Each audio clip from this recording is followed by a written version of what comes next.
যেই পাহাড়গুলোর মধ্যে কল্যাণ রয়েছে, ওই সাফা পাহাড়ের মধ্যে নবীজি বসা, ওই সাফা পাহাড়ের মধ্যে বসে আছেন। ওই অবস্থার ভিতরে আবু জেহেল তখন মক্কার জমিনে, নবীজি হিজরত করেন নাই তখন মক্কায়, তখন মুসলমানদের সংখ্যা হলো মাত্র 38 জন। মুসলমানদের সংখ্যা কতজন দেখেন তো? 38 জন মানুষ যদি আমাদেরই গ্রামের পুরা গ্রাম যদি একটা পক্ষ হয়, আর 38 জন যদি একটা পক্ষ হয়, তাদের অস্তিত্ব থাকবে? এই সকল অস্তিত্ব থাকবে? আর ওই সময় শুধু গ্রাম নয়, ইউনিয়ন নয়, উপজেলা নয়, থানা নয়, ডিস্ট্রিক্ট নয়, দেশ নয়, সারা পৃথিবীর মধ্যে মুসলমান হইল মাত্র 38 জন। কয়জন? 38 জন মুসলমান। মহান আল্লাহ পাকের নিকট লাখো কোটি শুকরিয়া, যেই মহান আল্লাহ পাক আপনাকে আমাকে আজকে এই কবরবাসীদের রুহের মাগফিরাত কামনায় আজকে এমন একটি বরকতপূর্ণ মাহফিলে আপনাকে আমাকে আসার এবং বসার মতো তৌফিক দান করেছেন। মহান আল্লাহ পাক নিকট শুকরিয়া আদায় করে আরেকবার বলি আলহামদুলিল্লাহ। কবরবাসীদের রুহের মাগফিরাত কামনার আজকের এই মাহফিল, আমরা এখানে যারা আছি আমাদের এমন কোনো আপনজন নাই কবর দেশে নাই, কি বলেন ঠিক না? প্রত্যেকেরই আপনজন কবর দেশে শুয়ে আছে। অনেকের আব্বা আম্মা, দাদা দাদি, নানা নানি, শ্বশুর শাশুড়ি, ভাই বোন, ছেলে মেয়ে, যারা আমাদেরকে বেশি বেশি করে আদর করত, মায়া করত, এই মানুষগুলো আজ কোথায়? কবরে শুয়ে আছে। আমরা এখন যারা আছি, যে কোনো সময় যে কোনো মুহূর্তে আপনার আমার মৃত্যুর ডাক চলে আসতে পারে, কি বলেন ঠিক না? আল্লাহ পাক বলেন, আমি যখন তোমাদেরকে ডাক দেব, পৃথিবীর কোনো শক্তি নাই, পৃথিবীর কোনো ক্ষমতা নাই আপনাকে আমাকে ধরে রাখতে পারে। হাজার মানুষের ভিতর থেকেও আমি তোমাকে নিয়ে যেতে পারি, আবার যার কেউ নাই তাকেও আমি নিয়ে যেতে পারি। এই ক্ষমতা কার? আল্লাহ। ডাক্তারদের মাঝখানেও যদি থাকে, চিকিৎসারত যদি থাকে, আল্লাহ যদি ওই অবস্থায় ডাক দেন, ওই অবস্থায় আপনাকে আমাকে কি করতে হবে? চলে যেতে হবে। আল্লাহ পাক কুরআনুল কারীমের মধ্যে বলেছেন, ইজা জাআ আজালুহুম লা ইস্তাখিরুনা সাআ। আল্লাহ যখন আপনাকে আমাকে ডাক দিবেন, এক মুহূর্ত আগেও নয়, এক মুহূর্ত পরেও নয়, যথা সময়ে। যেমন সাজ্জাদ জান্নাত বানাইছেন, উদ্বোধন করবেন, ভিতরে কদমও রাখতে পারে নাই, এক কদম বাহিরে, আরেক কদম তার কদম নয়, ঘোড়া, যেই ঘোড়ার উপরে সাওয়ার হয়েছিলেন, ঘোড়ার সাওয়ারি 4 পায়ের মধ্যে 2 পা পিছনে, দরজার পিছনে, আর 2 পা ভিতরে ঢুকাবে, উপরেই রয়ে গেছে। এই অবস্থায় আল্লাহ পাক যখন ডাক দিলেন, তার চতুর্দিকে লোকজন, পাহারাদার, সৈন্য সামন্ত, কোনো কিছুর অভাব নাই। ওই অবস্থায় আল্লাহ ডাক দিয়েছেন। আল্লাহ ডাকে তাকে কি করতে হয়েছে? সাড়া দিতে হয়েছে। তাহলে আপনাকে আমাকেও আল্লাহ ডাকে কি করতে হবে?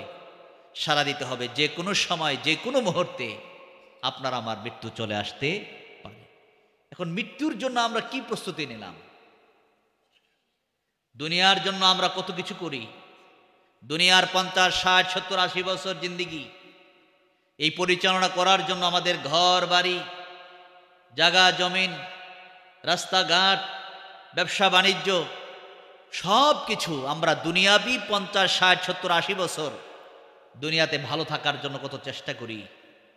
কিন্তু যেই আখিরাতের দিনের শুরু আছে, যেটার কি নাই, শেষ নাই, আবাদুল আবাদ, লম্বা সময়, ওই সময়টার জন্য আমরা কি প্রস্তুতি নিলাম, কি চিন্তা করলাম, কি ফিকির করলাম? এই ধরনের চিন্তা আমাদের ভিতরে কি তৈরি হয়েছে? সাহাবাই কেরামদের জীবনের মধ্যে পাওয়া যায়, তারা যখন কবর দেখতেন, যেই সমস্ত সাহাবারা দুনিয়াতে জান্নাতের সার্টিফিকেট পেয়েছেন, জান্নাতের সুসংবাদ যারা পেয়েছেন, এমন সাহাবীরা যখন কবর দেখতেন, তাদের চেহারাগুলা মলিন হয়ে যেত, কালো হয়ে যেত, সুন্দর চেহারা কালো হয়ে যেত। তারা বলতেন, দুনিয়াতে কাছের মানুষ, আপনজন পাওয়া যায়, কিন্তু কবর তো একা একা থাকা লাগবে।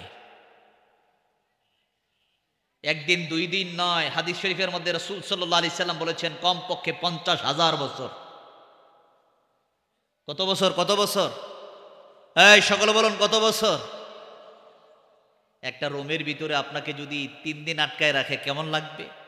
অন্ধকার, আলো নাই, কেউ নাই, দুনিয়ার কোনো আওয়াজ নাই,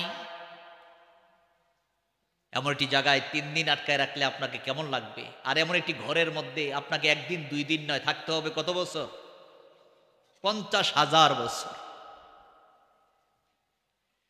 এই লম্বা সময় যে কবরে থাকবেন, এটা নিয়ে আমাদের কোনো প্রস্তুতি নাই, চিন্তাও করি না, নামাজ পড়ি না, রোজা রাখি না, হালাল হারাম মেনে চলি না। কিন্তু আল্লাহ রাসূল সাল্লাল্লাহু আলাইহি সাল্লাম বলেছেন নামাজি ব্যক্তির 1 নম্বর পুরস্কারই হলো তার কবরটা আল্লাহ পাক আলোকিত করে দিবেন। আর জোরে না সুবহানাল্লাহ।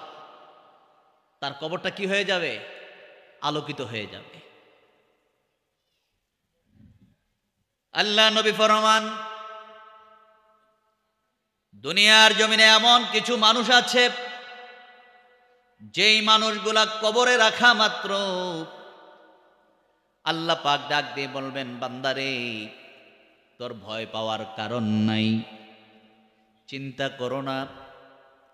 ইমাম ফখরুদ্দিন রাজি রাহমাতুল্লাহ আলাইহি তার কিতাবের মধ্যে বর্ণনা করেন ইমানদার মোমেন বান্দার মৃত্যুটা, যেই মৃত্যুটা ইমানের সহিত হয়ে যায়, ওই ইমানদার বান্দার রূহটা যখন কবজ করা হয়, ওই সময়ে আল্লাহর রাসূল সাল্লাল্লাহু আলাইহি সাল্লাম হাদিসের মধ্যে ইরশাদ করেন যখন মালাকুল মউত আজরাইল তার মৃত্যুর শিওরে যখন হাজির হয়ে যায়, যখন তার রূহটা নেওয়ার জন্য হাজির হয়, রূহটা তার দেহের মধ্যে 80 জায়গার মধ্যে পলায়ন করে।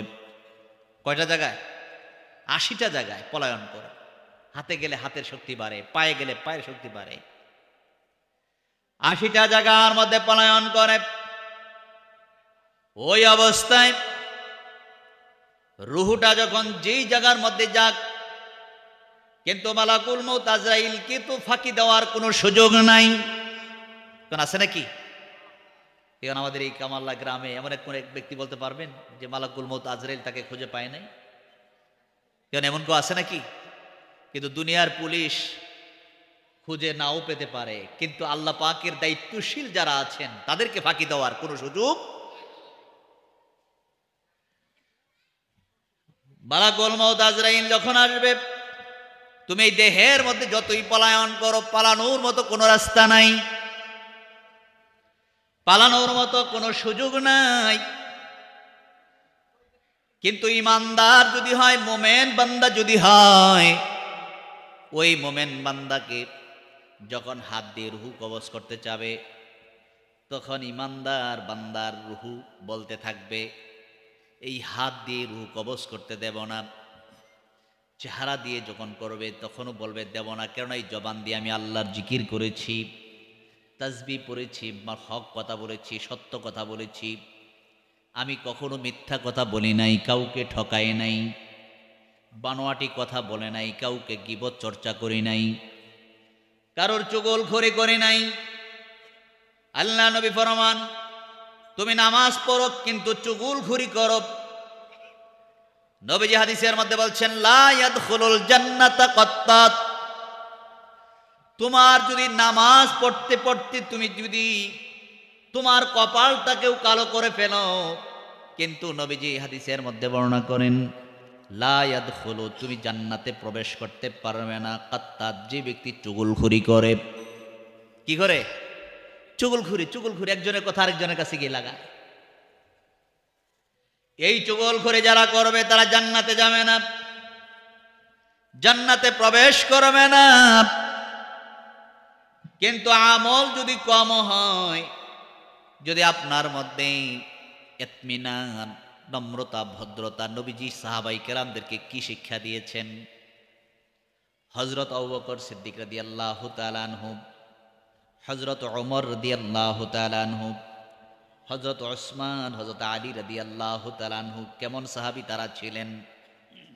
মক্কার জমিনের দৃশ্য একটু চিন্তা করে দেখেন। যারা মক্কা মদিনায় গেছেন তারা বলতে পারবেন মক্কার জমিনে পাহাড়িয়া অঞ্চল কি মানুষগুলা ওই সময়ে ওই অবস্থায় নবী যখন কালিমার দাওয়াত দিলেন, যেই মানুষগুলো একজন আরেকজনকে বিশ্বাস করে না, বাবা ছেলের কথা বিশ্বাস করে না, ছেলে বাবার কথা বিশ্বাস করে না, ওই সময়ে ওই অবস্থায় যেই যুগটাকে জাহিলিয়াতের বর্বরতার যুগ, কন্যা সন্তান হলে কন্যা সন্তানকে পাহাড়ের চূড়ার মধ্যে থেকে ফেলে দিত। ওই পাহাড়ের মধ্যে কন্যা সন্তানটা যে পাহাড় থেকে পড়ে যায়, একটা পাথরের সাথে লেগে লেগে রক্তাক্ত হয়ে চিৎকার করে যে কান্না করে, তারা তখন উল্লাস করতে থাকে। কি পশুত্ববাদ তাদের মধ্যে চলে আসছে, তার নিজের সন্তান মারা যাচ্ছে আর সে তখন উল্লাস করে।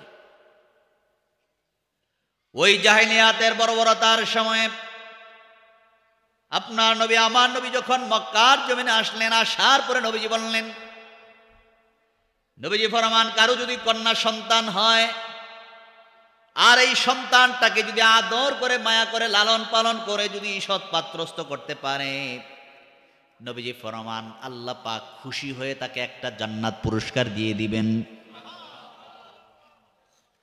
হাদিস শরীফের মধ্যে আছে নবীজি ফরমান আল্লাহ যদি কোনো বান্দার প্রতি খুশি হয় তাহলে আল্লাহ তার ঘরে কন্যা সন্তান দান করেন।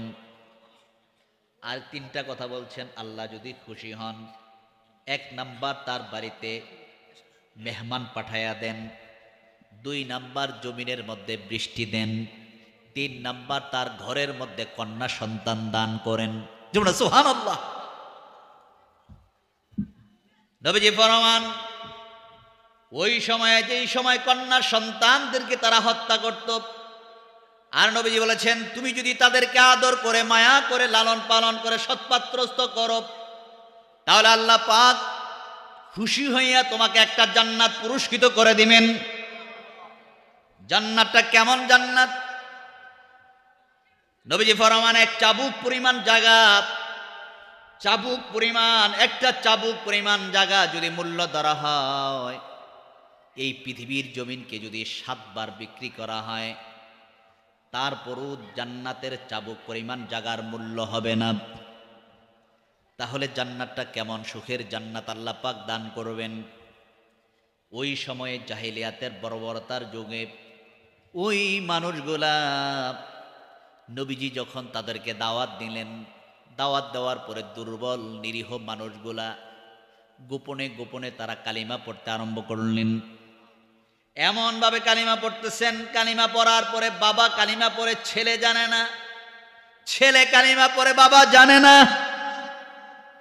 কেননা মক্কার এমন কঠিন অবস্থা, কাফেরদের এত অত্যাচার, নিপীড়ন, জুলুম, অত্যাচার তারা প্রকাশ করবে, প্রকাশ করলে তাদের অস্তিত্ব নষ্ট করে ফেলবে। দেখা যায় হযরত সুমাইয়া রাদিয়াল্লাহু তাআলা আনহার জীবনীর মধ্যে আছে, মহিলাদের মধ্যে সর্বপ্রথম ইসলামের জন্য যিনি শাহাদাত বরণ করেছেন তিনি হলেন হযরত সুমাইয়া রাদিয়াল্লাহু তাআলা আনহা। জোরে না সুবহানাল্লাহ। ইসলামের প্রথম শহীদ একজন মহিলা হযরত সুমাইয়া রাদিয়াল্লাহু তাআলা আনহা প্রথম শহীদ হয়ে গেলেন। তার ছেলে হলো আম্মার। জোরে না সুবহানাল্লাহ। আম্মার কেমন সাহাবী, নবীজির কোরআনগুলা সে শিখে শিখে মানুষকে পড়াইতেন। আর জোরে না সুবহানাল্লাহ। হযরত আম্মার রাদিয়াল্লাহু তাআলা আনহু তার চোখের সামনে তার মাকে আবু জেহেল নিজে তাকে শহীদ করে দিলেন। এরপরে হযরত আম্মারের সামনে তার বাবা ইয়াসির রাদিয়াল্লাহু তাআলা আনহু তাকেও শহীদ করে দিলেন। 2টি ঘোড়ার কোমরের মধ্যে রশি লাগাইয়া হযরত ইয়াসির রাদিয়াল্লাহু তাআলা আনহুর 2 পায়ের মধ্যে রশি লাগাইয়া 2টা ঘোড়াকে 2 দিকে তাড়া করলেন। 2 ঘোড়া যখন 2 দিকে দৌড় মারলেন, দেখা গেল হযরত ইয়াসির রাদিয়াল্লাহু তাআলা আনহু 2 ভাগ হয়ে চিরে 2 টুকরা হয়ে গেছে। হযরত আম্মার রাদিয়াল্লাহু তাআলা আনহু এই দৃশ্য দেখে আল্লাহকে ডাক দিলেন, আল্লাহ আমার চোখের সামনে আমার মা শহীদ হয়ে গেছে, আমার চোখের সামনে আমার বাবাকে শহীদ করা হলো। এই দৃশ্য দেখার পরও বলার মতো কোনো কিছুই নাই, প্রতিবাদ করতে পারি না। কিন্তু আবু জেহেল, উতবা সাহেবা, মক্কার কাফেরগুলা যেই কাজগুলা করলো, এই কাজগুলা করার পরও যেই জমানায় এই মানুষগুলা মানুষদেরকে হত্যা করাটা এত আনন্দ উল্লাস করত, ওই সময়ে আপনার নবী আমার নবী যখন মক্কার মানুষগুলাকে দাওয়াত দিলেন, এই মানুষগুলা এমন সুন্দর মানুষ হলেন, এই মানুষগুলার চরিত্র এত সুন্দর হয়ে গেছে। নবীজি হাদিসের মধ্যে ফরমান, পৃথিবীর মধ্যে যত যুগ আসছে এর মধ্যে শ্রেষ্ঠ যুগ হলো আমি রাসূলুল্লাহর যুগ। যেমন সুবহানাল্লাহ। এই মানুষগুলা এত সুন্দর মানুষ, যাদের চেহারার দিকে তাকায় থাকতে মন চায়, যাদের চেহারার মধ্যে তাকায় থাকতে মন চায়, যেই মানুষগুলো একজন আরেকজনের কল্যাণ কামনা করে, কেউ কারোর ক্ষতি চিন্তা করে না, কেউ কারোর অকল্যাণ কামনা করে না, বরঞ্চ তাদের ভিতরে এমন চিন্তা, একজন আরেকজনকে এত ভালোবাসে, এত মায়া করে। নবীজি বলছেন ওই ব্যক্তি মুমিন, সে নিজের জন্য যাহা পছন্দ করে আরেক ভাইয়ের জন্য তেমনটাই পছন্দ করে। আর যেমন সুবহানাল্লাহ, মুমিন তো ওই ব্যক্তি, সে নিজের জন্য যাহা পছন্দ করে আরেক ভাইয়ের জন্য তেমনটাই পছন্দ করে। আমি জান্নাতে যাইতে চাই, আমার ভাইকে জান্নাতে নিতে চাই। এই জন্য আল্লাহ পাক বলছেন কু আনফুসাকুম ওয়া আহলিকুম নারা, ও বান্দা তুমি নিজেও জাহান্নামের আগুন থেকে বাঁচো, তোমার আহালদেরকেও বাঁচাও। আপনি নিজে নিজে জান্নাত থেকে বাঁচবেন, আপনার আহালদেরকে বাঁচাবেন না। না না, বলছেন তুমি যদি তোমার ছেলেকে নামাজি না বানাও, তোমার মেয়েকে যদি নামাজি না বানাও, তোমার আপনজনদেরকে যদি তুমি তো ঘরের রাহবার, একজন মুরব্বী, তুমি গার্জিয়ান, তোমার কথাই ঘরের কথা মানুষগুলা শোনে, তুমি যদি তাদেরকে এইভাবে উদ্বুদ্ধ না করো, এই ঘরের মধ্যে যদি বেনামাজি হয়ে যায়, এই জন্য তোমাকে আল্লাহর কাছে জবাবদিহি করা লাগবে। কার কাছে? কার কাছে? আল্লাহর কাছে জবাবদিহি করা লাগবে। হাদিস শরীফের মধ্যে আছে, তোমার সন্তান যদি 7 বছর হয় তখন তাকে তুমি নামাজের জন্য আদেশ করো, যখন বয়স 10 হয়ে যায় তখন নামাজের জন্য আদেশ নয়, যদি নামাজ না পড়ে তাকে তুমি প্রহার করো, মারধর করো। এরপরও যদি নামাজ না পড়ে তুমি ঘর থেকে বের করে দাও, খাবার বন্ধ করে দাও। হাদিসের মধ্যে আছে তাকে বিছানা আলাদা করে দাও, অর্থাৎ ঘর থেকে বের করে দাও। কিন্তু আমরা দেখি দুনিয়ার জমিনে টাকা না দিলে ছেলেকে আলাদা করে দেয়। কি বল, ঠিক না? টাকা দেয় না, এটার জন্য বিচার করে ঘর থেকে আলাদা করে দেয়, কিন্তু নামাজ পড়ে না, এই জন্য কোনো সংসারে কেউ বিচার বসে না। এরকম রেকর্ড আছে নাকি? সকল মনে আছে নাকি? নামাজ পড়ে না, রোজা রাখে না, হালাল হারাম মেনে চলে না, অন্যায়ের পথে চলে, জুলুম করে, কিন্তু এই ব্যাপারে কথা বলে না। কিন্তু আল্লাহ রাসূল সাল্লাল্লাহু আলাইহি সাল্লাম ফরমান, তুমি যদি তোমার সন্তানকে নামাজের জন্য উদ্বুদ্ধ না করো, সে যদি নামাজ না পড়ে, এর জন্য আল্লাহর কাছে তোমাকে জবাবদিহি করা লাগবে। আল্লাহর কাছে তোমাকে জিজ্ঞাসা যখন করবেন, আল্লাহর কাছে আমি কি জবাব দেব? এই জন্য আল্লাহ পাক বলেন, বান্দারে আমি তোমাকে বানাইছি আমার ইবাদতের জন্য, আমি তোমাকে বানাইলাম আমার ইবাদতের জন্য। ইবাদতটা কিভাবে করবা, কোন পথে চলবা, কিভাবে চলবা, কিভাবে আমল করবা, যার কারণে যুগে যুগে নবী রাসূল আল্লাহ পাক পাঠিয়েছেন। সর্বশেষে আপনার নবী, আমার নবী, দুজাহানের বাদশা নবী হুজুর পুর নূর সাল্লাল্লাহু আলাইহি সাল্লামকে আল্লাহ পাক পাঠিয়েছেন। জোরে বলুন না সুবহানাল্লাহ, আর জোরে বলুন না সুবহানাল্লাহ। খাতামুন নবীন, আখিরি নবী। ওই নবীজি বলেছেন, আমি একটা আয়াত পড়েছি অল্প সময়, ওই আয়াতের উপরে অল্প সময় কয়েকটা কথা বলবো। আল্লাহ পাক বলছেন, ও দুনিয়ার মানুষ, দুনিয়ার সব জায়গায় পরীক্ষা হয়, তোমার ইমানের পাওয়ার কতটুকু এটাও আমি আল্লাহ পরীক্ষা করব। আর যেন না সুবহানাল্লাহ। আমরা যে ইমান আনছি, ইমানের পাওয়ার কতটুকু আছে, বিপদে পড়লে দেখা যায় আমাদের সব ছুটে যায়। কি বল ঠিক না? রাসূল সাল্লাল্লাহু আলাইহি সাল্লামকে আল্লাহ পাক জানিয়ে দিলেন, ও নবী, আমি দুনিয়ার সকল মানুষদেরকে জানিয়ে দেন, ওয়ালা নাবলুওয়ান্নাকুম, আমি অবশ্যই তাদেরকে পরীক্ষা করব। লাম তাকিদ দিয়ে বলছেন, অবশ্যই আমি তোমাদেরকে পরীক্ষা করব।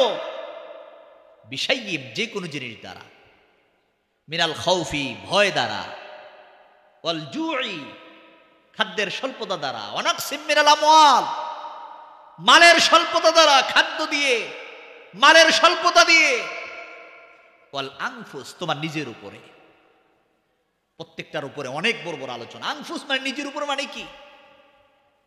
তুমি নামাজ পড়ো, রোজা রাখো, হজ করো, যাকাত দাও, এরপরে দেখা যায় তোমার রোগ শেষ হয় না, তোমার সমস্যা শেষ হয় না, তোমার একটার পর একটা বিপদ লেগেই আছে।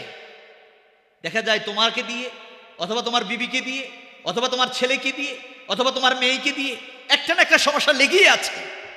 আল্লাহ পাক বলছেন, আনফুস, তোমার নিজের উপর আমি আল্লাহ পরীক্ষা করব। আপনি বলবেন যে আমি নামাজ পড়ি, কেন আমার তো বিপদ? আল্লাহ বলে, এই তো পরীক্ষা তোমার, দেখি তোমার ধৈর্য কতটুকু আছে। যুগে যুগে নবীদেরকে পরীক্ষা করছেন। আইয়ুব আলাইহিস সালামের পরীক্ষা 18 বছর, একদিন দুই দিন, কতদিন? 18 বছর। 18 বছর। বিভিন্ন মত পাওয়া যায়। একটা মত আছে, ইবলিস শয়তান গিয়ে আল্লাহকে বলছেন, আল্লাহ, আইয়ুব রোজ তুমি ধনী বানাই দিছো, তো এই জন্য তোমারে ডাকে, উঠতে বসতে খালি আল্লাহরে ডাকে, গরিব হইতো তৈলে ডাকো না হইলে। আল্লাহ বলছেন, না, আমার আইয়ুব গরিব হইলেও আমাকে ডাকবে। না, আমার বিশ্বাস হয় না। কত একটু পরীক্ষা করেন না। আল্লাহ বলছেন, আমি তো সবারই পরীক্ষা করছি। আচ্ছা, আইয়ুব রে এমন একটা পরীক্ষা করলাম, রোগ দিয়ে দিলেন 2টা। কুষ্ঠ রোগ হইল, শরীরের মধ্যে পচন ধরে গেল, পোকা ধরে গেছে। ওনার 2 জন বিবি ছিলেন, পচা দুর্গন্ধে বিবিরা সহ দূরে সরে গেল। ময়দান বরাব, পুরা ময়দান ওনার, বকরির পাল, কোনো কিছুর অভাব নাই। কিন্তু যাইতে যাইতে সব চলে গেল, শুধু আইয়ুব একা জঙ্গলার ভিতরে, পচা দুর্গন্ধ। মানুষ তাকে দূরে সরাই দিয়ে আসলেন। ওই জায়গার ভিতরে বসে বসে আল্লাহকে ডাকে। আল্লাহর জিকির তার বন্ধ নাই, আল্লাহর তাসবিহ পড়া বন্ধ নাই। হঠাৎ করে একদিন আল্লাহকে ডাকতেছেন, জবান থেকে একটা পোকা জমিনে পড়ছেন। মুখ থেকে পোকা যখন জমিনে পড়ছে, তখন আইয়ুব আলাইহিস সালাম কমপ্লেন করছে আল্লাহর কাছে, আল্লাহ, আমার পুরো শরীর পচন ধরেছে, একদিনও আমি আপত্তি করি নাই। আমার সব নিয়ে গেছো, এরপর আপত্তি করি নাই, সব নাই, আমার কোনো অভিযোগ নাই। কিন্তু আজকে আমার একটা অভিযোগ, তুমি আমার এই জবানটা থেকে পোকা বের হয়েছে, যদি আমার জিহ্বাটা যদি পচন ধরে, পোকা ধরে, জবানটা যদি নষ্ট হয়ে যায়, তাহলে আমি তোমাকে আল্লাহ বলে কিভাবে ডাক দেব? আর জোরে না সুবহানাল্লাহ। আইয়ুব আলাইহিস সালাম যখন এই কথাটা বললেন, বলা মাত্র আল্লাহ পাক জিবরাইল আমিনকে ডাক দিয়ে বললেন, জিবরাইল, আমার আইয়ুবকে গোসল করাও। আইয়ুব আলাইহিস সালাম সমস্ত শরীরের মধ্যে পচন ধরা কুলে করে যখন নদীর মধ্যে গোসলে নিয়ে গেলেন, যেই মাত্র আইয়ুব আলাইহিস সালাম পানির মধ্যে ডুব দিলেন, উঠে দেখে তার 2 বিবি নদীর পাড়ের মধ্যে কাপড় নিয়ে দাঁড়িয়ে আছেন। ময়দান ভরা বকরির পাল, তার আগের সব কিছু তিনি দেখতে আরম্ভ করলেন। আল্লাহ ডাক দিয়ে বললেন, আইয়ুব, পরীক্ষায় তুমি কামিয়াব হয়ে গেছ। আমি তোমাকে পরীক্ষা করেছিলাম, পরীক্ষায় তুমি কামিয়াব। এই জন্য আল্লাহ পাক কোরআনের মধ্যে বলেন, অবাশশিরিস সাবিরিন। যেমন সুবহানাল্লাহ, ওয়ালানাবলুওয়ান্নাকুম বিশাইইম মিনাল খাউফি ওয়াল জু'i ওয়া নাকসিম মিনাল আমওয়ালি ওয়াল আনফুসি ওয়াত সামারাত। ফসল ফলাদি দ্বারা। এরপরে আল্লাহ পাক বলেন, তুমি যদি পরীক্ষায় কামিয়াব হতে পারো, অবাশশিরিস সাবিরিন, বাশশির। আল্লাহ পাক বলতেছেন, ও নবী, আপনি তাদেরকে সুসংবাদ দিয়ে দেন না, তারা তো পরীক্ষায় কামিয়াব। আর যেমন সুবহানাল্লাহ। এক এক নবীকে এক এক ভাবে পরীক্ষা করেছেন। সকল নবীরা পরীক্ষায় কামিয়াব। আল্লাহ পাক আমাদের ব্যাপারে নবীকে কোরআন দিয়ে বলে দিলেন, ও নবী, দুনিয়ার মানুষদেরকে জানায়া দেন আমি তাদেরকেও পরীক্ষা করব। আমাদেরকেও আল্লাহ পাক তাকিদ দিয়ে বলছেন, গুরুত্ব দিয়ে বলছেন, অবশ্যই পরীক্ষা করব। আল্লাহ যদি বলেন গুরুত্ব দিয়ে, যদি বলেন আমি অবশ্যই পরীক্ষা করব, তাহলে এতে কোনো সন্দেহ নাই। সন্দেহ আছে নাকি? দেখেন আপনার নবী আমার নবীর উপর কত পরীক্ষা। হযরত আবু হুরায়রা রাদিয়াল্লাহু তাআলা আনহু বলেন, আমি নবীজিকে বহু সময় দেখেছি ক্ষুধার্ত অবস্থায়। একদিন আমি নবীকে দেখলাম তার হুজরার মধ্যে কোনো খাবার নাই। আমরা আসহাবে সুফফার সদস্যের সংখ্যা প্রায় ৭০ জন। কয়জন? হ্যাঁ, সকল বলেন কয়জন? আমরা নবীজির আসহাবে সুফফার সদস্য, যেটা এখনো মক্কা মদিনাতুল মুনাব্বারায় নবীজির রওজার পাশে আসহাবে সুফফার জায়গাটা উঁচু করে আছে, যেটাকে রিয়াদুল জান্নাহ বলা হয়। ওই জায়গাটা তারা সাহাবাই কেরাম ৭০ জন সাহাবী বাড়িঘর ছেড়ে নবীজির কাছে থাকতেন। তারা নবীজিকে এত আদর মায়া করতেন, এত পছন্দ করতেন, সব ছেড়ে দিয়ে তারা নবীজির কাছে থাকতেন। যেমন সুবহানাল্লাহ। আর নবীজিও এমন কোনো কিছুর তাদেরকে ছাড়া খাইতেন না। যা খাইতেন নবীজি তাদেরকে নিয়ে আহার করতেন। কিন্তু দেখা গেল আবু হুরায়রা রাদিয়াল্লাহু তাআলা আনহু বলেন, একদিন দেখলাম নবীজির হুজরার মধ্যে কোনো খাবার নাই, আমাদেরও খাবারের কোনো ব্যবস্থা নাই। এই সময় আমি ক্ষুধার্ত হয়ে, আমার এমন হয়ে গেল, আমি যে ক্ষুধার্ত, কথা বলতে পারি না, হাঁটতেও পারি না। আমি নবীজির ওই আসহাবে সুফফার সদস্যদেরকে ছেড়ে দিয়ে সামনে গিয়ে রাস্তার পাশে গিয়ে আমি শুয়ে রইলাম। শুয়ে শুয়ে রাস্তা দিয়ে যেই যায় আমি তাকে সালাম দেই। এর উদ্দেশ্য হলো কেউ আমাকে জিজ্ঞেস করুক, ভাই আবু হুরায়রা, তুমি তো এখানে থাকার কথা নয়, কেন তুমি এই জায়গার মধ্যে শুয়ে আছো? শুয়ে থাকার কারণটা কি, ব্যাপারটাকে খুলে বলো। কিন্তু যাকেই সালাম দেই সেই সালামের জবাব নিয়ে আস্তে করে চলে যায়, কোনো কিছুই বলে না। এইভাবে করে সকল যাদের সঙ্গে আমার সাক্ষাৎ হয় তারা সাক্ষাৎ করে করে চলে যাচ্ছে। কিছুক্ষণ পরে তাকায়া দেখি আপনার নবী, আমার নবী কোথা থেকে যেন সফর করে হেঁটে হেঁটে আসতেছেন। যেমন সুবহানাল্লাহ। হযরত আবু বকর সিদ্দিক রাদিয়াল্লাহু তাআলা আনহু বলেন, আমার নবীর সুন্দর নুরানি চেহারা মোবারকের দিকে তাকায় থাকতে আমার এত ভালো লাগে। আমার মনে হয় আমার নবীর দিকে তাকায় থাকলে আমার পেটের কোনো খিদাই থাকে না। আর জোরে বলুন সুবহানাল্লাহ। হযরত আবু হুরায়রা বলেন, আমি নবীজিকে দেখলাম, নবীজি আসতেছে। নবীজিকে দেখা আমার পুরা দিলটা, মনটা এমন শান্ত হয়ে গেল। আমি শোয়া থেকে বসে পড়লাম। বসার পরে নবীজিকে দেখে আমি সালাম বিনিময় করলাম। নবীজি আমাকে ডাক দিয়ে বললেন, আবু হুরায়রা, কি ব্যাপার, এখানে কেন বসে আছো? হযরত আবু হুরায়রার চোখ দিয়ে পানি পড়তেছে। ইয়া রাসূলুল্লাহ, আপনি উম্মতদেরকে এত ভালোবাসেন, এই রাস্তা দিয়ে কত মানুষ গেল, কেউ আমাকে এই কথাটা জিজ্ঞেস করে নাই। হযরত আবু হুরায়রাকে টান দিয়ে নবীজি টান দিয়ে উঠাইয়া আবু হুরায়রার হাতটা নবীজির বগল মুবারকের নিচে টান দিয়ে নিয়ে গেলেন। জুমলা সুবহানাল্লাহ। এই হাদিসটা বুখারীতেও আছে, মিশকাতের মধ্যেও আছে।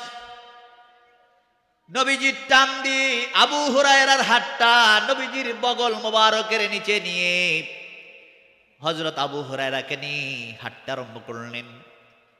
হুজরার কাছে গিয়ে হুজরার বাহিরে আবু হুরায়রাকে দাঁড় করাইয়া নবীজি হুজরার মধ্যে গিয়ে বললেন, হযরত আয়েশা সিদ্দিকা রাদিয়াল্লাহু তাআলা আনহাকে ডাক দিয়ে বললেন, আয়েশা, ঘরের মধ্যে কোনো খাবার আছে কিনা, কোনো খাবার আছে কিনা? এমন সময় আয়েশা সিদ্দিকা রাদিয়াল্লাহু তাআলা আনহা বললেন, হুজুর, ঘরের মধ্যে তো কোনো খাবার নাই, আছে কোনো কিছু আছে কিনা? এমন সময় আয়েশা সিদ্দিকা রাদিয়াল্লাহু তাআলা আনহা বলেন, আমার ঘরের মধ্যে এক পেয়ালা দুধ আছে, আপনার জন্য একজন সাহাবী হাদিয়া দিয়ে গেছেন, কিন্তু ছোট্ট পেয়ালা, এক পেয়ালা দুধ, এটা ছাড়া ঘরের মধ্যে আর কোনো কিছুই নাই। যেমন সুবহানাল্লাহ। নবীজি দুধের পেয়ালাটা হাতে নিয়ে আবু হুরায়রাকে ডাক দিলেন, আবু হুরায়রা আসো। আবু হুরায়রা আসার পরে ডাক দিয়ে বললেন, আবু হুরায়রা যাও, আমার যে 70 জন সাহাবী যারা, তারাও তো খায় নাই, তুমি যেমন খাও নাই তারাও তো খায় নাই। আবু হুরায়রা তাদেরকে ডাক দাও, বলো আমি রাসূলুল্লাহ তাদেরকে ডাকতেছি। জুমনা সুবহানাল্লাহ। 70 জন সাহাবী আসার পরে হযরত আবু হুরায়রা রাদিয়াল্লাহু তাআলা আনহু বলেন, এই ছোট্ট পেয়ালার দুধ আবু হুরায়রা রাদিয়াল্লাহু তাআলা আনহুকে দায়িত্ব দিলেন, আবু হুরায়রা আমার এই সাহাবায়ে কেরামদেরকে দুধ পান করাও। আবু হুরায়রা মনে মনে চিন্তা করতেছেন, ছোট্ট পেয়ালার দুধ, এটা তো আমারই হবে না, 70 জন সাহাবীর কিভাবে হবে এক পেয়ালা দুধ? সুবহানাল্লাহ। নবীজির হাতের বরকত, নবীজির হাত মোবারক লাগার কারণে এই ছোট্ট পেয়ালা দুধের মধ্যে এত বরকত হয়ে গেল। 70 জন সাহাবীকে ডাক নিয়ে আনার পরে দেখা গেল 70 জন সাহাবী একজন একজন করে দুধ পান করাতে আরম্ভ করলেন। দুধ পান করে খায়, একজন একজন করে খায়। আবু হুরায়রা একজনের পরে আরেকজন, কিন্তু আবার মাঝে মাঝে পেয়ালার দিকে তাকায়, কিন্তু তাকায় দেখে পেয়ালার দুধ যেই পরিমাণ ছিল ওই পরিমাণ রয়ে গেছে। সকলকে পান করানোর পরে আবু হুরায়রা বাকি আর নবীজি বাকি। এমন সময় নবীজি ডাক দিয়ে বললেন, ও আবু হুরায়রা, আর কে বাকি আছে? এমন সময় আবু হুরায়রা বললেন, ইয়া রাসূলুল্লাহ, আমি বাকি আছি আর আপনি বাকি আছেন। নবীজি বললেন, আবু হুরায়রা এবার তুমি দুধ পান করো। এমন সময় আবু হুরায়রা যখন দুধ পান করতে আরম্ভ করলেন, দুধ পান করে খাওয়ার পরে বললেন, হুজুর আমি পান করেছি, আমার পেট ভরে গেছে। নবীজি বললেন, না তুমি আরেকটু খাও, তোমার তো অনেক খিদা। আবু হুরায়রা বলেন, নবীজির কথা আমি আরেকটু পান করলাম, আমার পুরো পেট ভরে গেছে। আমি নবীজির হাতে দিয়ে বললাম, হুজুর আমার আর কোনো খাওয়ার চাহিদা নাই। সুবহানাল্লাহ। দেখি পেয়ালার দুধ যেই পরিমাণ ওই পরিমাণ রয়ে গেছে। যেই মাত্র নবীজির হাতে পেয়ালাটা দিলাম, নবীজি পেয়ালা নিয়ে দুধটা পান করার পরে দুধ খালি হয়ে গেল। কিন্তু এর আগ পর্যন্ত আমরা এতজন সাহাবী যে দুধ পান করলাম কোনো কমতি নাই। যদি সংখ্যায় আমরা 70 নয়, সংখ্যায় যদি আরো বেশি হতাম, নবীজির হাতের মুআজিজার এত বরকত শুরু হয়েছিল। সংখ্যায় 70 নয়, আরো যদি বেশি হতো, তারপরও আমার মনে হয় পেয়ালার মধ্যে কোনো দুধের কমতি হতো না। জোর বলেন না সুবহানাল্লাহ, আর জোর বলেন না সুবহানাল্লাহ। আল্লাহ রাসূল সাল্লাল্লাহু আলাইহি সাল্লাম এই আদরে সাহাবায়ে কেরামদেরকে কি আদর করতেন? কেন আদরটা কম করতেন না বেশি? এই সরল কম না বেশি? এত মায়া এত মহব্বত, যার কারণে তারা বাড়িঘর ছেড়ে নবীজির কাছে বসা থাকতেন। এই বসে থাকার পরও, এই কাছে কাছে থাকার পরে আল্লাহ রাসূল সাল্লাল্লাহু আলাইহি সাল্লাম কোরআনের মধ্যে ইরশাদ করেন, আল্লাহ পাক কোরআনের মধ্যে ইরশাদ করেন, ও দুনিয়ার মানুষ, আমি তোমাদেরকে অবশ্যই পরীক্ষা করব। অবশ্যই কি করবেন? এই সকল আল্লাহ কি করবেন? আল্লাহ পাক বলেন, আমি তোমাদেরকে পরীক্ষা করব যে কোনো জিনিস দ্বারা। খাদ্য দিয়েও আমি পরীক্ষা করব, ফসল দিয়ে আমি পরীক্ষা করব। তোমার ব্যবসা বাণিজ্য দেখা যায়, আমাদের এই বাজারে দেখা যায়, মনে করেন আমাদের এই কামাল্লা বাজার, এই বাজারের মধ্যে একই দোকানদার কাপড় ব্যবসা করে 5 জন। 5 জনের মধ্যে একজন লাভবান, 4 জনেই পুঁজি গায়েব, হয় না এরকম? একজন কি লাভবান আর 4 জনের অবস্থা কি করুন, খারাপ অবস্থা। ব্যবসা এক, বাজারও এক।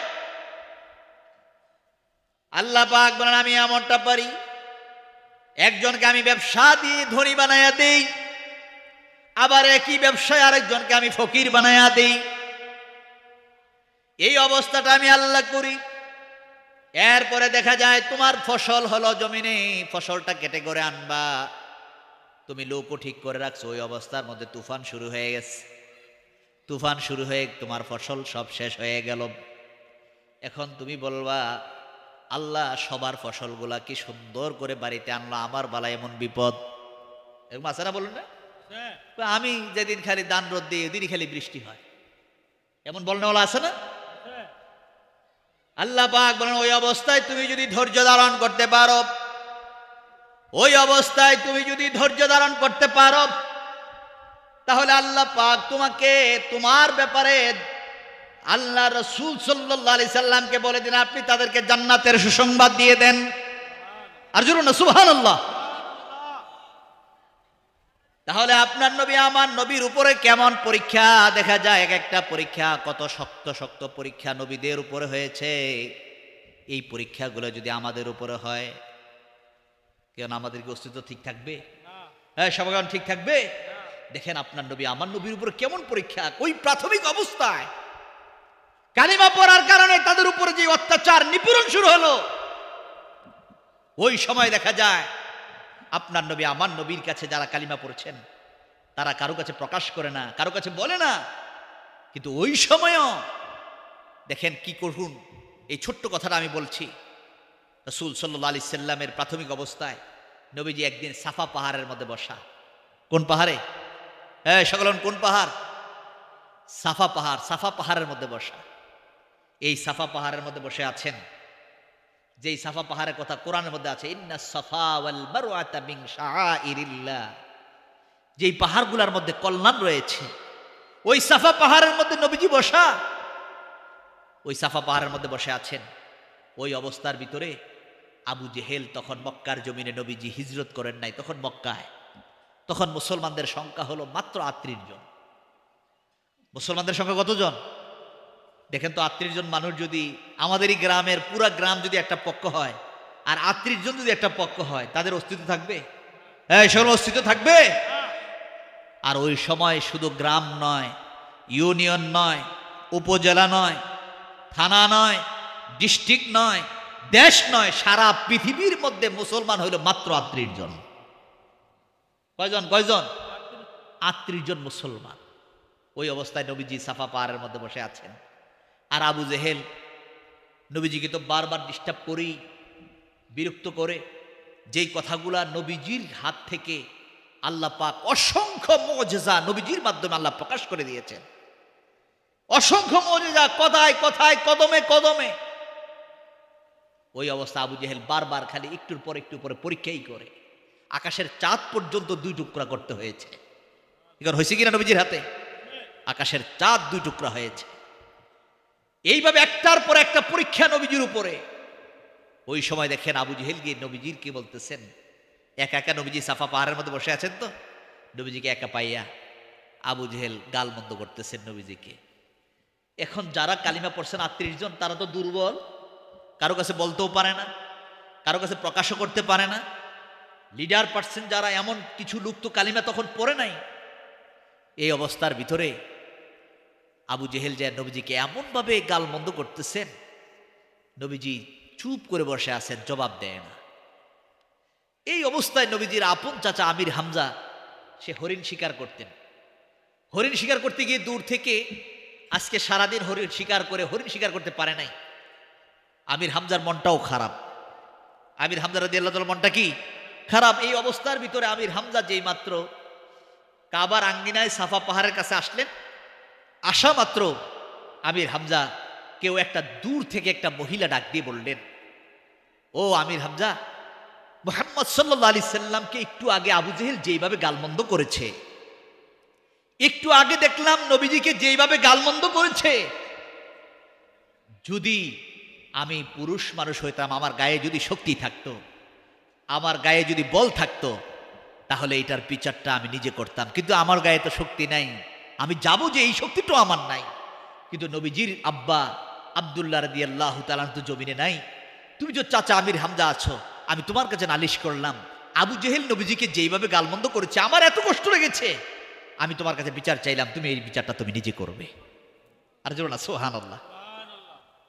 এই কথা বলার পরে যেই মাত্র এই কথাটা বললেন, তখন আমির হামজা ওই মহিলাকে ডাক দিয়ে বললেন, নবীজি কোথায়? কই নবীজি তো কাবার আঙ্গিনায় বসে আছেন, এখনো সাফা পাহাড়ের মধ্যে, আর আবু জেহেল কাবার আঙ্গিনায় বসে আছেন।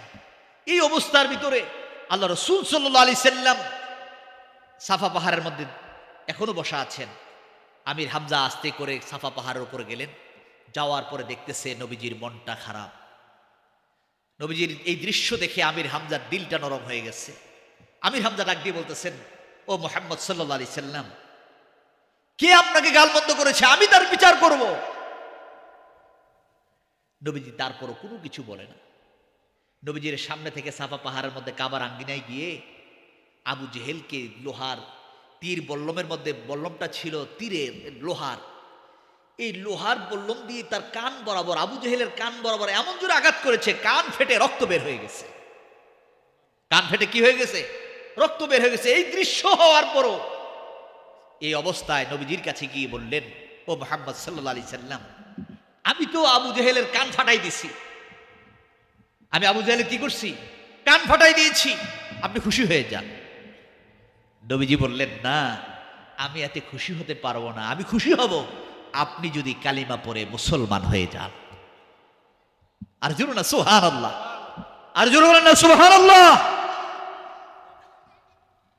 আমি খুশি হব আপনি যদি কালিমা পড়ে কি হয়ে যান? মুসলমান হয়ে যান। একটু আগে আবু জেহেলের সামনে আমির হামজা বলেছিলেন, ও আবু জেহেল, আমি যদি কালিমা পড়ি, তুমি তো মুহাম্মদ সাল্লাল্লাহু আলাইহি সাল্লামকে গালমন্দ করেছো, আমি যদি কালিমা পড়বি তাহলে পারবা না আমাকে গালমন্দ করতে? আমাকে গালমন্দ করতে পারবা?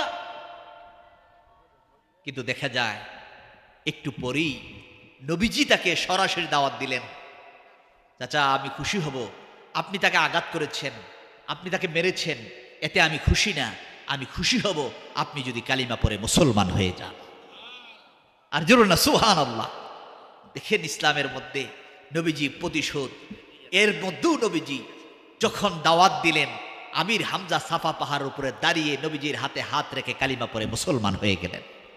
আর জরুর না সুবহানাল্লাহ। ইসলামের জন্য কত কষ্ট, কত পরিশ্রম করে কিভাবে আল্লাহ রাসূল সাল্লাল্লাহু আলাইহি সাল্লাম এই মক্কা মদিনায় মরুভূমিতে এই মাহে রমজান মাসে, বদরের যুদ্ধ রমজান মাসে রোজা রেখে, রোজা অবস্থায় ইসলামের জন্য নবীজি কত কষ্ট করলেন। আর ওই ইসলাম পেয়ে আমরা এখন দেখা যায় আমাদের মধ্যে অনেকের মধ্যে নামাজ নাই, রোজা নাই, হালাল হারাম নাই, কোনো কিছু নাই, কিন্তু আমাদের মধ্যে মুনাফিকি, কথা বললে মিথ্যা কথা বলি, ওয়াদা করলে ওয়াদা খেলাফ করি, চুগলখড়ি করি, মানুষের বদনাম করি, এগুলো ছাড়া আর কোনো কিছুই আমাদের ভিতরে এখন কাজ করে না। তাহলে ইমানের স্বাদ, ইমানের লাজ্জাত আমাদের ভিতরে তৈরি হবে কিভাবে? ইমানের স্বাদ যদি পয়দা করতে হয়, জীবনের চাইতে আল্লাহ আল্লাহ রাসূলকে বেশি ভালোবাসতে হবে। আল্লাহর বুখারী হাদিসের মধ্যে নবীজি বলেছেন, তুমি যদি তোমার জীবনের চাইতে রাসূলকে, আল্লাহকে ভালোবাসতে পারো, তাহলে তোমার অন্তরের মধ্যে আল্লাহ পাক ইমানের স্বাদ ঢুকায় দিবেন।